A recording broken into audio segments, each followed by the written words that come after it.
Hello students, welcome to my lecture. So இந்த வீடியோவில் நம்ம எதை பார்க்க போகிறோம் அப்படின்னா ஆல்கஹால் ஃபீனால் ஈத்தர் இந்த சாப்டர் தான் பார்க்க போகிறோம். நம்ம ஆல்ரெடி நிறைய வீடியோஸ் அப்லோட் பண்ணிட்டோம். இப்போ நீங்கள் இதான் ஃபஸ்ட் டைம் நம்ம சேனலை பார்க்குறீங்க அப்படின்னா நம்ம பிளேலிஸ்ட்டை போய் பாருங்கள். அதில் வந்து line by line explanations upload பண்ணியிருப்போம். ஓகேவா? ஓகே, இன்றைக்கி நம்ம எந்த டாப்பிக்கில் இருந்து ஆரம்பிக்க போகிறோம் அப்படின்னா கோல்பே ரியாக்ஷன் இதில் இருந்து ஆரம்பிக்க போகிறோம். ஸோ இதில் ஒரு விஷயம் நோட் பண்ணணும். இப்போ கோல்பே ரியாக்ஷன்ஸ் இதெல்லாம் என்னது அப்படின்னா நேமிங் ரியாக்ஷன்ஸ் அப்படின்போம். ஏதாவது ஒரு சயின்டிஸ்ட் நேம் அந்த மாதிரி அவங்க கண்டுபிடிச்சதுலேருந்து வந்திருக்கலாம். ஓகே, ஸோ இந்த மாதிரி ரியாக்ஷன்ஸ்லாம் காம்படிட்டிவ் எக்ஸாமில் ரொம்பவே முக்கியம். ஸோ இதை கொஞ்சம் நோட் பண்ணிக்கோங்க. ஓகே, ஏன்னா இதெல்லாம் நம்ம ஸ்கிப் பண்ண முடியாது. ஸோ இது வந்து மனப்பாடமாக உங்களுக்கு இருக்கணும். ஸோ லைன் பை லைன் எக்ஸ்ப்ளனேஷனை பார்ப்போம். Phenoxide ion generated by treating phenol with sodium hydroxide is even more reactive than phenol towards electrophilic aromatic substitution. So லிட்டரலாக என்ன நடக்கும் அப்படின்னா கோல்பே ரியாக்ஷனில் என்ன தான் பண்ணுறோம் அப்படின்னா electrophilic aromatic substitution தான் பண்ண போகிறோம். Hence it undergoes electrophilic substitution with carbon dioxide. So இங்கே எலக்ட்ரோஃபைல் என்னது அப்படின்னா carbon di oxide, a weak electrophile. Orthohydroxy benzoic acid is formed as a main reaction product. Okay, so தியரியாக பார்த்துட்டோம். இப்போ இது என்னென்ன எக்ஸ்ப்ளனேஷன் கொடுக்குறேன் நான் உங்களுக்கு. ஸோ இங்கே நீங்கள் நல்லா கவனிச்சிங்க அப்படின்னா என்னென்ன காம்பவுண்டெலாம் ஃபஸ்ட்டு இருக்குன்னு நோட் பண்ணுவோம். ஸோ ஃபஸ்ட்டு என்ன இருக்குது அப்படின்னா ஃபீனால் இருக்குது. இப்போ ஃபீனால் இந்த சோடியம் ஹைட்ராக்சைடு கூட ரியாக்ட் பண்ணி என்னவா மாற்றிட்டாங்க அப்படின்னா ஃபீனாக்சைடு அயானாக மாற்றிட்டாங்க. ஏன் அப்படின்னா இப்போ நான் இந்த Na+ ரிமூவ் பண்ணிட்டேன் அப்படின்னா இங்கே என்ன இருந்திருக்கும் அப்படின்னா O- தான் இருந்திருக்கும். அதனால தான் நான் அதை என்னன்னு சொல்கிறேன் அப்படின்னா ஃபீனாக்சைடு அயான் அப்படின்னு சொல்கிறேன். ஓகே, இப்போது இவங்க என்ன பாயிண்ட் சொல்ல வர்றாங்க அப்படிங்கிறத நான் சொல்கிறேன். அதாவது இப்போ நான் இந்த NaOH யூஸ் பண்ணாமல் டைரெக்டாக இந்த ரியாக்ஷனை வந்து இங்கேயே கனெக்ட் பண்ணிட்டேன்னு வச்சுக்கோங்களேன். CO2 கனெக்ட் பண்ணேன் அப்படின்னா இந்த ப்ராடக்ட் ஃபார்ம் ஆகுமா அப்படின்னா என்னோட ப்ராடக்ட் ஃபார்ம் ஆகலாம், ஆனால் வந்து ரொம்ப ரொம்ப கம்மியாக ஃபார்ம் ஆகிருக்கும். ரீசன் என்ன அப்படின்னா ஒன்று இந்த CO2 வந்து வீக் எலக்ட்ரோஃபைல். ஓகேவா? அப்படின்னா என்ன அப்படின்னு சொல்கிறேன். அதாவது எலக்ட்ரோஃபைல் அப்படின்னா எலக்ட்ரான் லவ்விங் அப்படின்னு அர்த்தம். இப்போது பென்சின் ரிங்கில் என்ன இருக்கும் அப்படின்னா எலக்ட்ரான் டென்சிட்டி அதிகமாக இருக்கும். அப்போது CO2 எதை நோக்கி அட்ராக்ட் ஆகும் அப்படின்னா இந்த ரிங்கை நோக்கி அட்ராக்ட் ஆகும். ஆனால் இப்போ பிரச்சனை என்ன அப்படின்னா இந்த இதை பாருங்கள். ஸோ இப்போ நான் 2 டயக்ராம் வரைஞ்சிருக்கேன். ஃபர்ஸ்ட் ஒன்று வந்து ஃபீனால், ரெண்டாவது ஒன்று வந்து ஃபீனாக்சைடு அயான். ஓகே, ஸோ இப்போ இந்த பாண்டை பார்ப்போம். இந்த ஆக்சிஜனுக்கும் ஹைட்ரஜனுக்கும் நடுவில் இருக்கிற பாண்ட் என்னது அப்படின்னா இங்கே கோவேலண்ட் பாண்ட் இருக்குது. ஓகேவா? அப்போது இங்கே வந்து ரெசனன்ஸ் எப்படி நடக்கும் அப்படின்னா ஆக்சிஜனில் உள்ள லோன் பேர் தான் எதில் இன்வால்வ் ஆகும் அப்படின்னா ரெசனன்ஸில் இன்வால்வ் ஆகும். அப்போ தான் எது வரும் அப்படின்னா இந்த பாண்ட் வந்து எதை போய் அட்டாக் பண்ணும் அப்படின்னா நம்ம கார்பனை போய் அட்டாக் பண்ணி இங்கே ரியாக்ஷன்ஸ் நடக்க ஆரம்பிக்கும். ஓகே, அப்போது இந்த வீக் எலக்ட்ரோஃபைல இந்த எலக்ட்ரான் போய் ரீச் பண்ணணும் அப்படின்னா ஆக்சிஜன்கிட்டருந்து என்ன தேவைப்படுது அப்படின்னா ஒரு சப்போர்ட் தேவைப்படுது. ஆனால் இப்போ நீ கீழே எடுத்துக்கிட்டேன் அப்படின்னா கீழே இந்த இடத்துல இருக்குது பார்த்தீங்களா, இந்த ஆக்சிஜனுக்கும் சோடியமுக்கும் நடுவில் இருக்கிறது என்னது அப்படின்னா அயானிக் பாண்டு. அப்போ ஈஸியாக என்னவாயிரும் அப்படின்னா இந்த Na+ ரிமூவ் ஆயிரும். அப்போ ஆக்சிஜன் டைப் என்ன இருக்குது அப்படின்னா ஒரு நெகட்டிவ் சார்ஜ் இருக்குது, அதாவது எக்ஸ்ட்ரா எலக்ட்ரான் இருக்குது. இப்போ இந்த எக்ஸ்ட்ரா எலக்ட்ரான் உள்ளே வந்துச்சு அப்படின்னா ஆட்டோமேட்டிக்காகவே இந்த எலக்ட்ரான் எங்கே போய் ரீச் ஆயிரும் அப்படின்னா கார்பனுக்கு ரீச் ஆயிரும். அப்போது ஒரு லோன் பேரை கொடுக்கறது ஈஸியா இல்லை எக்ஸ்ட்ரா எலக்ட்ரானை கொடுக்கறது ஈஸியா அப்படின்னு ஒரு கேள்வி வந்துச்சு அப்படின்னா இதுக்கான ஆன்சர் என்னது அப்படின்னா எக்ஸ்ட்ரா எலக்ட்ரானை உள்ளே கொடுக்கறது தான் ரொம்ப ஈஸி. ஓகே, ஸோ அதனால தான் இங்கே எலக்ட்ரான் டென்சிட்டி இந்த ரிங்கில் அதிகமாக இருக்குமா இல்லை இந்த ரிங்கில் அதிகமாக இருக்குமா அப்படின்னு கேட்டேன் அப்படின்னா ஃபீனாக்சைடு அயானில் எலக்ட்ரான் டென்சிட்டி அதிகமாக இருக்கும் அந்த ரிங்கில். அப்போ இந்த வீக் எலக்ட்ரோஃபைல் எதுக்கு ஈஸியாக அட்ராக்ட் ஆயிரும் அப்படின்னா இந்த ரிங்குக்கு ஈஸியாக அட்ராக்ட் ஆயிரும். அதனால தான் கோல்பே ரியாக்ஷனில் ஃபஸ்ட்டு ஸ்டெப்பில் என்ன பண்ணியிருக்கோம் அப்படின்னா சோடியம் ஹைட்ராக்சைடை யூஸ் பண்ணி இதை என்னவா மாற்றுவேன் அப்படின்னா ஃபீனாக்சைடு அயானாக மாற்றுவேன். அதுக்கப்புறம் இது என்ன ஆகும் அப்படின்னா ஆர்த்தோ பொசிஷனில் இந்த அட்டாக் நடக்கும். ஸோ அட்டாக் நடந்துருச்சு அப்படின்னா கவனிங்க இது எப்படி மாறும் அப்படிங்கிறத பார்ப்போம். ஸோ இந்த டயக்ராமை காப்பி பண்ணுறேன். ஓகே, ஸோ அந்த ரியாக்ஷனை டைரெக்டாக எழுதிடுறேன். இப்போ இங்கே வந்து O- இல்லை Na+ இருக்குன்னு வச்சுக்கோங்களேன்.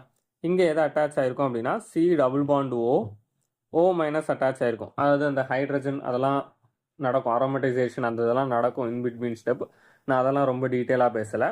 இதுக்கப்புறம் மறுபடியும் நீங்கள் வந்து H+ சரி கொடுக்கும்போது என்ன ஆயிரும் அப்படின்னா அந்த மைனஸ் சார்ஜில் போய் எதை அட்டாச் ஆயிரும் அப்படின்னா ஒரு H+ ஏதாவது அட்டாச் ஆயிரும். ஸோ ஃபைனல் ப்ராடக்டை பார்த்தீங்க அப்படின்னா இதுலேயும் H வந்துடும், இதுலேயும் H வந்துடும். H okay. இப்போ இந்த 2 ஃபங்ஷனல் குரூப்பை நல்லா கவனிங்க. ஆசிடும் ஒரு ஃபங்ஷனல் குரூப் தான், ஓஹெச்சும் ஒரு ஃபங்ஷனல் குரூப் தான். ஆனால் ப்ரியாரிட்டி யாருக்கு தான் ரொம்ப அதிகம் அப்படின்னா ஆசிடுக்கு ப்ரியாரிட்டி அதிகம். அப்போ நான் ஆசிடை மெயினாக எடுத்துட்டேன் அப்படின்னா நம்பரிங் எதில் வந்துடும் அப்படின்னா இதுக்கு 1 வந்துடும். ஓகே, சரி. ஆசிடுக்கு 1 வரும், இதுக்கு 2 வரும். ஆனால் உங்களுக்கு நேமிங் எப்படி கொடுத்துருக்காங்கன்னு தெரியல, பார்ப்போம். ஆமாம், கரெக்டாக தான் கொடுத்துருக்காங்க. ஸோ 2-ஹைட்ராக்சி பென்சாயிக் ஆசிட். ஏன் அப்படின்னா பேரண்ட் என்னது அப்படின்னா இது உங்கள் பேரண்ட் ஆயிரும். இதெல்லாம் கரெக்டாக நோட் பண்ணிக்கோங்க. ஆக்சுவலாக பென்சாயிக் ஆசிட் உங்கள் பேரண்ட்டாக மாறிடும். பென்சாயிக் ஆசிட் பேரண்ட்டாக மாறிடும். எது சப்ஸ்டியூவண்ட்டாக மாறிடும் அப்படின்னா OH வந்து சப்ஸ்டியூவண்ட்டாக மாறிடும். ஓகேவா, இதெல்லாம் நோட் பண்ணிக்கோங்க. இதுக்கு ரீசன் என்னது அப்படின்னா ஆசிடோட ஃபங்க்ஷனல் குரூப் ப்ரியாரிட்டி வந்து எதோட அதிகம் அப்படின்னா OHஓட அதிகம். அப்போ ஆசிடுக்கு தான் மொதல் ப்ரியாரிட்டி கொடுக்கணும், இதுக்கு 2வது ப்ரியாரிட்டி வந்துடும். அதனால தான் 2-ஹைட்ராக்சி மீதி எல்லாம் பேரண்ட்டாக கன்சிடர் பண்ண அப்படின்னா பென்சாயிக் ஆசிட். ஓகே, ஸோ இப்படி தான் அந்த நேம் வந்திருக்கும். இதோட காமன் நேம் என்னது அப்படின்னா சாலிசிலிக் ஆசிட். ஓகே, ஸோ இதெல்லாம் கொஞ்சம் இம்பார்ட்டண்டான ரியாக்ஷன்ஸ், மனப்பாடம் பண்ணி தான் ஆகணும், வேற வழி இல்லை. ஓகே, இப்போ வந்து நம்ம எதை பார்த்தோம் அப்படின்னா கோல்பே ரியாக்ஷன் பார்த்தோம். ஸோ கோல்பே ரியாக்ஷனோட அதோட ரிலேட்டிவ்ல தான் எதுவும் வரும் அப்படின்னா இந்த ரெய்மர் டெய்மன் ரியாக்ஷனும் வரும். ஆனால் வித்தியாசம் என்ன அப்படின்னா கோல்பே ரியாக்ஷனில் வந்து உங்களுக்கு ஆசிட் ஃபார்ம் ஆகும், இங்கே வந்து ஆல்டிகைட் ஃபார்ம் ஆகும். அங்கே சாலிசிலிக் ஆசிட், இங்கே சாலிசில் ஆல்டிகைட். ஓகேவா, அவ்வளோதான் வித்தியாசம், வேற ரொம்பலாம் கிடையாது. இப்போ பாருங்க, on treating phenol with chloroform CHCl3. ஓகேவா, குளோரோஃபார்ம் அப்படின்னா CHCl3. அங்கே வந்து எது கூட ட்ரீட் பண்ணோம் அப்படின்னா ஃபர்ஸ்ட் NaOH கூட ட்ரீட் பண்ணோம், அதுக்கப்புறம் CO2 கூட ட்ரீட் பண்ணோம். இந்த presence of sodium hydroxide CHO group is introduced at ortho position. அங்கேயும் ஆர்த்தோல தான் சப்ஸ்டியூட் ஆச்சு, இங்கேயும் ஆர்த்தோல தான் சப்ஸ்டியூட் ஆகுது. ஓகேவா, of benzene ring. This reaction is known as Reimer-Tiemann reaction. The intermediate substituent benzyl chloride is hydrolyzed in the presence of alkali to produce salicylaldehyde. Okay, so இப்போ இந்த ரியாக்ஷனை பாருங்க. ஸோ இந்த மெக்கானிசம் எல்லாமே நீங்கள் போர்டு எக்ஸாமுக்கு படிக்க வேண்டியிருக்கும், பட் காம்படிட்டிவ் எக்ஸாமுக்கு அவ்வளோக்குள்ள இம்பார்ட்டனா அப்படின்னா இந்த பேரை வேணால் தெரிஞ்சு வச்சுக்கோங்க. ஓகேவா, இந்த உங்களுக்கு புக்கில் கொடுத்துருக்க நேம்ஸை தெரிஞ்சு வச்சுக்கோங்க. இப்போ இங்கே பார்த்தீங்க அப்படின்னா போன எக்ஸாம்பிள் மாதிரி தான், இங்கேயும் ஸ்டார்டிங் மெட்டீரியல் எதை தான் எடுத்திருக்காங்க அப்படின்னா ஃபீனால தான் எடுத்திருக்காங்க. ஆனால் போன ரியாக்ஷனில் எது மட்டும் தான் எடுத்தோம் அப்படின்னா NaOH மட்டும் தான் எடுத்தோம். ரெய்மர் டீமெண்ட்டில் எதையும் நீங்கள் சேர்த்து எடுக்கணும் அப்படின்னா குளோரோஃபார்மையும் சேர்த்து எடுக்கணும். இதான் குளோரோஃபார்ம். ஓகேவா, CHCl3 இதுதான் உங்களோட குளோரோஃபார்ம். ஸோ உங்களுக்கு என்ன கிடைக்கும் அப்படின்னா ஒரு இன்டர்மீடியட் கிடைக்கி, அதுக்கப்புறம் மறுபடியும் நான் NaOH கிரியேட் பண்ணும்போது என்ன ஆகுது அப்படின்னா இந்த CHCl2 என்னவாயிரும் அப்படின்னா ஆல்டிஹைடாக மாறிடும். அதுக்கப்புறம் மறுபடியும் H+ கூட ரியாக்ட் பண்ண அப்படின்னா இந்த எண்ணெயை ரீப்ளேஸ் ஆகி என்னவாயிரும் அப்படின்னா H+ஆக மாறிடும். ஸோ கடைசியில் உங்களுக்கு என்ன கிடைக்கும் அப்படின்னா ஆர்த்தோ பொசிஷனில் ஆல்டிஹைடு கிடைக்கும். ஓகே, ஸோ இதை தான் என்னன்னு சொல்லுவோம் அப்படின்னா சாலிசில் ஆல்டிஹைடு அப்படின்போம். அந்த இதில் கோல்பே ரியாக்ஷனில் உங்களுக்கு என்ன கிடைக்கும் அப்படின்னா சாலிசிலிக் ஆசிட் கிடைக்கும். ஸோ படிக்கும்போது கோல்பே ரியாக்ஷனை படிக்கும்போது அது கூடயே சேர்த்து எதையும் சேர்த்து படிங்க அப்படின்னா ரெய்மர் டெய்மரையும் படிங்க. ஸோ இது ரெண்டையுமே நீங்கள் கம்பேர் பண்ணி படிக்கிறதுக்கு ஈஸியாக இருக்கும். ஓகே, இதுக்கு அடுத்த ரியாக்ஷன் என்னது அப்படின்னா ரியாக்ஷன் வித் ஜிங்க். இப்போ இது வந்து ஒரு ஷார்ட்கட் மாதிரி ஞாபகம் வச்சுக்கோங்க. அதாவது எல்லா டைமும் இது ஒர்க் ஆகாது, பட் இது ஒரு ஐடியா கொடுக்கும். ஜிங்க் எப்போவுமே என்ன பண்ணிடும் அப்படின்னா ஆக்சிஜனை ரிமூவ் பண்ணும் மோஸ்ட் ஆஃப் த டைம். அதாவது ஜிங்க் எங்கெல்லாம் இருக்கோ இது எதை ரிமூவ் பண்ணிடும் அப்படின்னா ஆக்சிஜன் ரிமூவல். ஆக்சிஜனை ரிமூவ் பண்ணுறது அதுவும் முக்கியமாக இந்த zinc plus along with mercury இந்த மாதிரிலாம் ரியேஜென்ட்ஸ்லாம் இருக்கும் ஆர்கானிக் கெமிஸ்ட்ரியில். இதோட பிரைமரி கோலே என்னது அப்படின்னா ஆக்சிஜனை ரிமூவ் பண்ணிடும். இப்போ நீங்கள் இங்கே கவனிச்சிங்க அப்படின்னா உங்கள் ஃபீனால் இருக்குது, இப்போ ஃபீனாலில் வந்து ஆக்சிஜன் இருக்குது. நான் அதை ஜிங்க் டஸ்ட் கூட போட்டேன் அப்படின்னா ஜிங்க்கும் இந்த ஆக்சிஜனும் சேர்ந்து என்னவா ஃபார்ம் ஆயிரும் அப்படின்னா ஜிங்க் ஆக்சைடாக ஃபார்ம் ஆயிரும். அப்போ இந்த ஆக்சிஜனை நான் ரிமூவ் பண்ணிட்டேன் அப்படின்னா உங்களுக்கு மிச்சம் இருக்கிறது என்னது அப்படின்னா பென்சின் தான் மிச்சம் இருக்கும். ஓகே, ஸோ இது ரொம்ப ஈஸியான ரியாக்ஷன். அதாவது ஜிங்கோட பிரைமரியான வேலை என்ன பண்ணும் அப்படின்னா ஆக்சிஜனை அது ரிமூவ் பண்ணிடும். அப்போ நீங்கள் ஃபீனால் எடுக்கும்போது ஃபீனாலில் உள்ள ஆக்சிஜனை யார் ரிமூவ் பண்ணிடுவான்னா ஜிங்க் ரிமூவ் பண்ணிடும். அப்போது ஆக்சிஜன் போயிடுச்சு அப்படின்னா மிச்சம் என்ன இருக்கோ அதுதான் அங்கே இருக்கும், வேற எதுவுமே கிடையாது. ஓகே, இதுக்கு அடுத்து என்னது அப்படின்னா oxidation of phenol with chromic acid அப்படின்னா இந்த இதுதான் Na2Cr2O7. Okay, so in presence of H2SO4. எனக்கு இதை மட்டும் போட முடியாது, ஏன்னா இது ஒரு சால்ட்டாக மாறிடும். ஸோ H2SO4ஐயும் சேர்த்து தான் போட வேண்டியிருக்கு. Okay, produces a conjugated diketone known as benzoquinone. So இதுதான் அது கான்ஜுகேட்டட் டைகீட்டோன். ஓகேவா, இது பேர் தான் அந்த இது பென்சோகுயினோன். In a presence of air, phenol are slowly oxidized to dark colored mixture containing quinones. So இங்கே என்ன நடக்கு அப்படிங்கிறத பார்த்துருவோம். ஸோ Na2Cr2O7 அப்படிங்கிறது ஒரு ஸ்ட்ராங் ஆக்சிடைசிங் ஏஜென்ட். ஓகேவா, அப்போ நீங்கள் என்ன பண்ணுறீங்க அப்படின்னா ஆல்கஹாலாக இருக்கிறது என்னவா மாறிடுது அப்படின்னா கீட்டோனாக மாறிடுது. இல்லை நிறைய பேர் பண்ணுற தப்பையும் நான் சொல்லிடுறேன். இப்போ நிறைய பேர் என்ன பண்ணுவீங்க அப்படின்னா இந்த மாதிரி பென்சின் ரிங்கை வரைஞ்சிருப்பீங்க. அவசரப்பட்டு நான் ஃபீனாலை கரெக்டாக போட்டுருவீங்க. பழக்க தோஷத்தில் பென்சீனை வரைஞ்சிட்டு மேலே ஒரு டபுள் பாண்ட் கீழே ஒரு டபுள் பாண்ட் ஓ போட்டிங்க அப்படின்னா ஆன்சர் தப்பு. ஏன் அப்படின்னா கொஞ்சம் நல்லா நோட் பண்ணுங்கள். இந்த கார்பனில் இப்போ 5 பாண்ட் இருக்குது. ஏன்னா மேலே 2 சைடில் 2 இங்கே 1 5 பாண்டு கார்பனுக்கு இருக்குது. அதே மாதிரி இங்கேயும் 2 2 1 இங்கேயும் 5. அப்போ கார்பனுக்கு மொத்தமே எத்தனை பாண்டு தான் ஃபார்ம் பண்ண முடியும் அப்படின்னா 4 பாண்டு தான் ஃபார்ம் பண்ண முடியும். அப்போ நீங்கள் வரைஞ்ச டயக்ராம் வந்து முழுசாக என்னவாயிரும் அப்படின்னா தப்பாயிரும். ஸோ பென்சோகுயினோன் வரையும் போது எப்போவுமே ஞாபகம் வச்சுக்கோங்க, நீங்கள் வரைகிற காம்பவுண்டில் இப்போ மேலேயும் கீழேயும் நான் கீட்டோன் போட்டுட்டேன் அப்படின்னா உங்களுக்கு காஞ்சிகேட்டட் டபுள் பாண்டாக தான் இருக்கணும். இந்த மாதிரி தான் இருக்கணும். ஓகேவா? ஏன்னா நீங்கள் கவனிச்சிங்கன்னா இங்கே ஒரு டபுள் பாண்ட் இருக்குது, அதுக்கு அடுத்த கார்பனில் தான் அடுத்த டபுள் பாண்டு, அடுத்த கார்பனில் டபுள் பாண்ட், மறுபடியும் ஒரு டபுள் பாண்ட், இப்படி தான் இருக்குமே தவிர நீங்கள் இந்த மாதிரி போட்டுட்டு மேலேயும் கீழேயும் டபுள் பாண்டு போட்டிங்க அப்படின்னா உங்கள் காம்பவுண்ட் வந்து என்னவாயிரும் அப்படின்னா தப்பாயிரும். ஓகே, ஸோ எழுதும்போது கொஞ்சம் கேர்ஃபுல்லாக இருங்க. ஓகே, அடுத்தது எதை பார்க்க போகிறோம் அப்படின்னா some commercially important alcohol. So இதில் முக்கியமாக நம்ம 2 ஆல்கஹால் பார்ப்போம். ஒன்று வந்து என்னது அப்படின்னா மெத்தனாலை பற்றி பார்ப்போம், இன்னொன்று வந்து என்னது அப்படின்னா எத்தனாலை பற்றி பார்ப்போம். ஓகே, ஸோ ஃபஸ்ட்டு மெத்தனாலை பற்றி பார்ப்போம். Methanol and ethanol are among the 2 commercially important alcohol. So methanol ஃபார்மில் உங்களுக்கு ஃபஸ்ட்டு தெரியணும். மெத்தனால் அப்படின்னா 1 கார்பன் சிஸ்டம். அப்போது CH3OH இதுதான் என்னது அப்படின்னா methanol. Okay, methanol CH3OH also known as wood spirit. இதோட இன்னொரு நேம் தெரிஞ்சு வச்சுக்கோங்க இதெல்லாம். ஓகே, ஏன்னா கொஸ்டினில் வந்து கொடுக்கலாம். Was produced by destructive distillation of wood. Today most of the methanol is produced by the catalytic hydrogenation of carbon monoxide. இந்த லைன்ல அண்டர்லைன் பண்ணிக்கோங்க. So catalytic hydrogenation of carbon monoxide ரொம்ப பெருசாக இருக்கு, கொஞ்சம் சைஸ் சுருக்கிடுவோம். Okay, catalytic hydrogenation of carbon monoxide at high pressure and temperature and the presence of zinc oxide Cr2O3 catalyst. இப்போ இங்கே நல்லா கவனிச்சு பாருங்க, கேட்டலிட்டிக் ஹைட்ரஜனேஷன்னா ஒன்றும் இல்லை, அடிஷன் ஆஃப் ஹைட்ரஜனை தான் என்னன்னு சொல்லுவோம் அப்படின்னா ஹைட்ரஜனேஷன் அப்படின்னு சொல்லுவோம். ஓகேவா? In presence of catalyst. அப்போது இப்படி இமேஜின் பண்ணுங்களேன், அதாவது கார்பனில் வந்து என்ன இருக்குது அப்படின்னா இப்போ கார்பன் ட்ரிபிள் பாண்ட் ஆக்சிஜன் இந்த மாதிரி இருக்குது அப்படின்னா இதில் நான் எதை ஆட் பண்ணுறேன் அப்படின்னா ஹைட்ரஜன் ஆட் பண்ணுறேன். அப்போ கார்பனில் ஹைட்ரஜன் ஆட் பண்ணுறேன், அதே மாதிரி ஆக்சிஜன்லேயும் ஹைட்ரஜன் ஆட் பண்ணிட்டேன். ஸோ அடிஷன் ஆஃப் ஹைட்ரஜன் தான், அதாவது கார்பன் மோனாக்சைடை இங்கே என்ன பண்ணுறேன் அப்படின்னா அடிஷன் ஆஃப் ஹைட்ரஜன். இப்படி ஹைட்ரஜன் ஆட் பண்ணும்போது எனக்கு என்ன ஆகுது அப்படின்னா அது ஆல்கஹாலாக மாறிடுது. ஸோ அதை தான் என்னென்னு சொல்கிறேன் அப்படின்னா கேட்டலிட்டிக் ஹைட்ரஜனேஷன் அப்படிங்கிற வேர்டை நம்ம யூஸ் பண்ணியிருப்போம். ஓகேவா?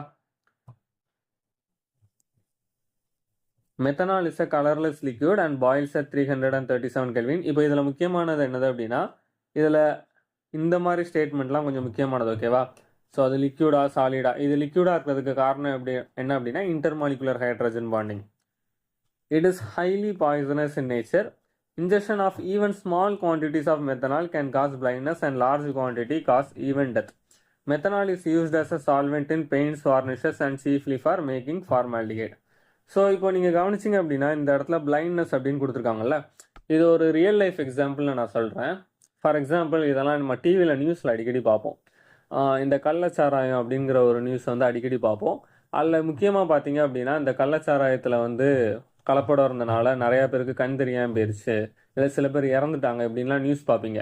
இதுக்கு ரீசன் என்ன அப்படின்னா ஆக்சுவலாக அவங்க யூஸ் பண்ணுற அந்த ஒயின் ஆக்சுவலாக என்னது அப்படின்னா எத்தனால் தான் ஒயின். ஓகேவா? அதை குடிக்கிற ஒயின். இப்போது அதுக்குன்னு லேபில் உள்ள எத்தனால் எடுத்துடாதீங்க, ஏன்னா லேபில் உள்ள எத்தனாலில் 5% என்ன இருக்கும் அப்படின்னா மெத்தனால் இருக்கும். குடிச்சிங்க அப்படின்னா கண் தெரியாமல் போயிடும். அப்போது இது எல்லாமே தெரிஞ்சுக்கணும். ஓகேவா? ஏன்னா இது செல்ஃப் அவேர்னஸில் உள்ளது. கெமிஸ்ட்ரி எப்படி ஒரு சின்ன சேஞ்ச் வந்து எப்படி லைஃப் அண்ட் டெத்தை டிசைட் பண்ணுதுன்னு சொல்கிறேன். ஸோ எத்தனால் தான் ஆக்சுவலாக என்னது அப்படின்னா இந்த கடையில் விற்கிற வைன் எல்லாமே இல்லை. ஓகேவா? ஸோ இப்போ என்னன்னா இப்போ எத்தனாலோட ஃபார்முலா என்னது அப்படின்னா CH3, இதான் எத்தனாலோட ஃபார்முலா CH3CH2OH. இது வந்து எத்தனாலோட ஃபார்முலா. இன்னொரு ஃபார்முலா என்னது CH3OH அப்படிங்கிறது மெத்தனாலோட ஃபார்முலா. இப்போது இங்கே நடுவில் இருக்கிறது எல்லாமே கோவாலண்ட் பாண்டு தான். ஒரு பர்டிகுலர் டெம்பரேச்சரை தாண்டினாலோ இல்லை எனர்ஜி வந்து நீங்கள் அதிகமாக கொடுத்தாலும் என்ன ஆயிரும் அப்படின்னா இந்த பாண்டு உடஞ்சி இது என்னவா ஃபார்ம் ஆக சான்ஸ் இருக்குது அப்படின்னா CH3OH ஃபார்ம் ஆக சான்ஸ் இருக்குது. அப்போது எத்தனால் ஈஸியாக இப்போ என்னவா மாறிடுச்சு அப்படின்னா மெத்தனாலாக மாறிடுச்சு. மெத்தனால் ஆக்சுவலாக உடம்புக்குள்ளே போனோடனே இது எது கூட போய் ஃபஸ்ட்டு ரியாக்ட் ஆகும் அப்படின்னா, இது ஸ்பெசிஃபிக்காக இந்த ஆப்டிக்கல் ஃபைபர்ஸை போய் தேடும். இந்த ஆப்டிக்கல் நர்வ்ஸ் எல்லாம் போய் தேடும். அப்போது இந்த ஆப்டிக்கல் நர்வ்ஸ் அப்படிங்கும் போது நம்ம இந்த விஷுவல் கண்ணுக்கு போகிற அந்த நர்வ்ஸ் தான். ஓகே, அப்போ அதை போய் ஃபஸ்ட் அட்டாக் பண்ணும். இப்போது இது வந்து லோ கான்சென்ட்ரேஷனில் இருக்கும்போது தான் இது வந்து எதை போய் அட்டாக் பண்ணும் அப்படின்னா ஆப்டிக்கல் நர்வ்ஸை போய் அட்டாக் பண்ணும். இப்போ இதே இது கான்சென்ட்ரேஷன் கூடி போச்சு அப்படின்னா இது ஆப்டிக்கல் நர்வ் கூட ரியாக்ட் ஆகி முடிஞ்சிருச்சு. அடுத்து எங்கே போகும் அப்படின்னா டேரெக்டாக மித்த எல்லா பார்ட்ஸையும் டேமேஜ் பண்ண ஆரம்பிச்சிடும். ஸோ எண்ட் ஆஃப் தி டே அது என்ன பண்ணிடும் அப்படின்னா டெத்து தான். ஓகே, வேறு எதுவுமே ஆப்ஷன் கிடையாதுங்க. அதனால தான் ஆக்சுவலாக கெமிஸ்ட்ரியில் வந்து நம்ம பண்ணும்போது ஒரு சின்ன பாண்டு வந்து மாறினாலோ இல்லை சின்ன பாண்டு பிரேக் ஆனாலோ அதோட காம்பவுண்டோட முழு ஃபங்க்ஷனுமே என்னவாயிரும் அப்படின்னா மாறிடும். ஓகே ஓகே இப்போ வந்து எத்தனால், இப்போ எத்தனாலை பற்றி தான் நம்ம பேசணும். இவங்க என்ன சொல்கிறாங்க அப்படிங்கிறதையும் நோட் பண்ணுவோம். எத்தனால் C2H5OH இப்போ நம்ம வரைஞ்சது தான். ஓகேவா, அதாவது 2 கார்பனு மொத்தம் எத்தனை ஹைட்ரஜனு இங்கே 5 OH. Okay, C2H5OH is obtained commercially by fermentation. The oldest method is from sugar. இதை எங்கே பார்க்கலாம் அப்படின்னா இந்த pirates of the Caribbean movie, இந்த ஓல்டு ஐலாண்ட் மூவி, இந்த மாதிரிலாம் பார்த்தீங்க அப்படின்னா இந்த கிரேப் ஜூஸ் எல்லாம் கிரேப்ஸ் எல்லாம் எடுத்து ஒரு சட்டியில் போட்டு மிதித்து அதை வந்து மண்ணில் புதைச்சலாம் வைப்பாங்க. ஓகே, ஸோ ஏன்னா அதை அவங்க என்ன ஜென்ரேட் பண்ண ட்ரை பண்ணுறாங்க அப்படின்னா வைனை தான் ஜென்ரேட் பண்ண ட்ரை பண்ணுறாங்க. The sugar in molasses, sugar cane or fruit such as grapes is converted to glucose and fructose, both of which have the same formula C6H12O6. குளுக்கோஸ்க்கும் சரி ஃப்ரக்டோஸ்க்கும் சரி ஒரே ஃபார்முலா தான், ஸ்ட்ரக்சரில் தான் கொஞ்சம் மாறும். ஓகே, இந்த ப்ரெசன்ஸ் ஆஃப் என்சைம் அதாவது இவங்க என்ன சொல்கிறாங்க அப்படின்னா இந்த ரியாக்ஷன்ஸ்லாம் நோட் பண்ணிக்கோங்க. அதாவது இந்த மாதிரி, அதாவது சுகரை வந்து ஃபஸ்ட்டு குளுக்கோஸாகவும் ஃப்ரக்டோஸாகவும் மாற்றுறதுக்கு உங்களுக்கு என்ன என்சைம் தேவைப்படும் அப்படின்னா இன்வெர்டேஸ் தேவைப்படும். அதே இது இந்த குளுக்கோஸையும் ஃப்ரக்டோஸையும் மறுபடியும் ஒரு ஆல்கஹாலை கன்வெர்ட் பண்ணுறதுக்கு உங்களுக்கு என்ன என்சைம் தேவைப்படும் அப்படின்னா ஸைமேஸ் தேவைப்படும். ஸோ நோட் பண்ணிக்கோங்க இதை. அதாவது சுகர்லேருந்து நீங்கள் வந்து குளுக்கோஸ் ஃப்ரக்டோஸ்க்கு யூஸ் பண்ணுறதுக்கு இன்வெர்டேஸ் தேவைப்படுது. அதே இது குளுக்கோஸ் ஃப்ரக்டோஸில் இருந்து ஆல்கஹாலை யூஸ் பண்ணுறதுக்கு உங்களுக்கு தேவைப்படுற என்சைம் வந்து ஜிம்னேஸ். ரெண்டையுமே மாற்றிடக்கூடாது. ஓகேவா, மாற்றினீங்க அப்படின்னா மார்க் போயிடும். Okay, in the presence of an enzyme invertase, glucose and fructose undergo fermentation in the presence of another enzyme zymase, which is found in yeast. இப்போ இதில் ஹைலைட் என்ன அப்படின்னா, ஏன் அது கிரேப்ஸ், ஏன் இப்போ நிறைய படத்தில் வந்து மித்த பழத்தெல்லாம் யூஸ் பண்ணாமல் கிரேப்ஸே ஏன் யூஸ் பண்ணுறாங்க அப்படின்னா அது ஃப்ளேவர் நல்லாயிருக்கும் அப்படின்லாம் கிடையாது. ஆக்சுவலாக என்னது அப்படின்னா கிரேப்ஸ் வந்து நல்லா பழுத்துச்சு அப்படின்னா அதில் என்ன கண்டென்ட் நிறையா இருக்கும் அப்படின்னா சுகர் கண்டென்ட் நிறையா ஜென்ரேட் ஆகும். அது மட்டும் இல்லாமல் அது தோலுலேயே என்ன இருக்கும் அப்படின்னா தேவையான என்சைமும் இருக்கும். அப்போ அதை நம்ம நசுக்கிறனால என்ன ஆயிரும் அப்படின்னா சுகர் எது கூட கான்டாக்டில் வந்துடும் அப்படின்னா இந்த என்சைம்ஸ் கூட கான்டாக்டில் வந்துடும். ஸோ அது வந்து ஒரு ஈஸியான வேலை. நம்ம வந்து என்சைமு தனியாக வேற ஒரு இடத்துல இருந்தோம், சுகர் ஒரு இடத்துல இருந்தும் கொண்டு வர்றதுக்கு ரெண்டையுமே நேச்சர் நமக்கு ஒரே இடத்துல கொடுக்குறனால என்ன பண்ணிடுறோம் அப்படின்னா நம்ம அந்த பர்டிகுலராக கிரேப்ஸை ப்ரிஃபர் பண்ணுறாங்க, வேற ஒன்றும் கிடையாது. Okay, in wine making grapes are source of sugar and yeast. நான் இதான் சொன்னேன். ஆக்சுவலாக வைன் மேக்கிங்னாலே முக்கியமாக எதை தான் பற்றி பேசுவாங்க அப்படின்னா கிரேப்ஸை பற்றி தான் பேசுவாங்க. as grape ripen the quantity of sugar increases and yeast grows on the outer skin. So எக்ஸாக்டாக நான் சொன்ன பாயிண்ட் தான். ஸோ கிரேப்ஸ் வந்து நல்லா பழுக்கும் போது உள்ளே என்ன ஆகும் அப்படின்னா நல்லா அந்த இனிப்பு தன்மை நல்லா அதிகமாகும், அதாவது சுகர் கண்டென்ட் நிறையா இருக்கும். அது மட்டும் இல்லாமல் அந்த தோலுலேயே என்ன இருக்கும் அப்படின்னா உங்களுக்கு தேவையான அந்த என்சைம்ஸும் இருக்கும். ஏன்னா இங்கே பாருங்கள், yeast grows on the other outer skin இருக்கா, இங்கேயும் நீங்கள் கவனிச்சிங்க அப்படின்னா இதில் இந்த பாயிண்ட் இருக்கும் பாருங்கள், fermentation in the presence of another enzyme zymase which is found in yeast. So ஈஸ்டில் இருந்து தான் உங்களுக்கு அந்த என்சைம் வருது அப்படின்னா அதோட தோலுலேயே ஈஸ்ட் இருக்குது, அப்போ அந்த என்சைமும் அங்கே இருக்குது அப்படிங்கிறத நம்ம கன்க்ளூட் பண்ணிக்கலாம். when grapes are crushed, sugar and enzyme comes in contact and fermentation starts. இதனால தான் அந்த படத்துலலாம் பார்த்தீங்க அப்படின்னா சுகர் கேன் அந்த கிரேப்ஸ் எல்லாம் மிதிக்கிற மாதிரி காட்டுவாங்க. ரீசன் என்ன அப்படின்னா நம்ம அதை நசுக்கும் போது உள்ளே இருக்கிற அந்த சுகரும் வெளியில் இருக்கிற அந்த ஈஸ்டும் இதில் வருது அப்படின்னா கான்டாக்டில் வருது. Fermentation take place in an anaerobic condition, that is absence of air. இப்போ இது எதுக்குன்னு சொல்கிறேன். இப்போது படத்துலலாம் பார்த்தீங்க அப்படின்னா இந்த நசுக்கிட்டு சும்மா மூடி மட்டும் வைக்க மாட்டாங்க, அதை மண்ணுக்கடியில் புதைச்சி வச்ச மாதிரி நமக்கு எப்போவுமே ப்ரொஜெக்ட் பண்ணுவாங்க. ரீசன் என்ன அப்படின்னா இது ஏர் கூட கான்டாக்டில் வரக்கூடாது. ஏன்னா ஆல்கஹால் வந்து ஆக்சிடைஸ் ஆச்சு அப்படின்னா, இப்போ இது வந்து ஆல்கஹாலை இன்னும் நான் ஆக்சிடைஸ் பண்ணேன் அப்படின்னா ஆல்கஹால் ஃபஸ்ட்டு என்னவா மாறும் அப்படின்னா ஆல்டிஹைடாக மாறும்.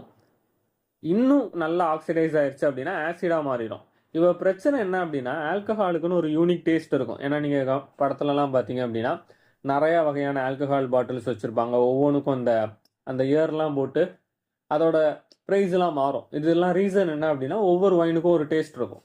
இப்போ பிரச்சனை என்ன அப்படின்னா ஆசிடை வந்து நீங்கள் வந்து இந்த ஆல்கஹால் கூட மிக்ஸ் பண்ணிட்டீங்க அப்படின்னா இந்த டேஸ்ட் வந்து ஸ்பாயில் ஆயிரும். ஸோ அதனால தான் மோஸ்ட் ஆஃப் த பீப்புள் எதை விரும்ப மாட்டாங்க அப்படின்னா ஆல்கஹால் டேஸ்ட் ஸ்பாயில் ஆகிறத விரும்ப மாட்டாங்க. அதனால முடிஞ்ச அளவு அதை என்ன கண்டிஷனில் வச்சுருப்பாங்க அப்படின்னா ஆனரோபிக், அதாவது காற்றே போகாத ஒரு கண்டிஷனில் வச்சுருப்பாங்க, முக்கியமாக ஆக்சிஜன். ஓகே,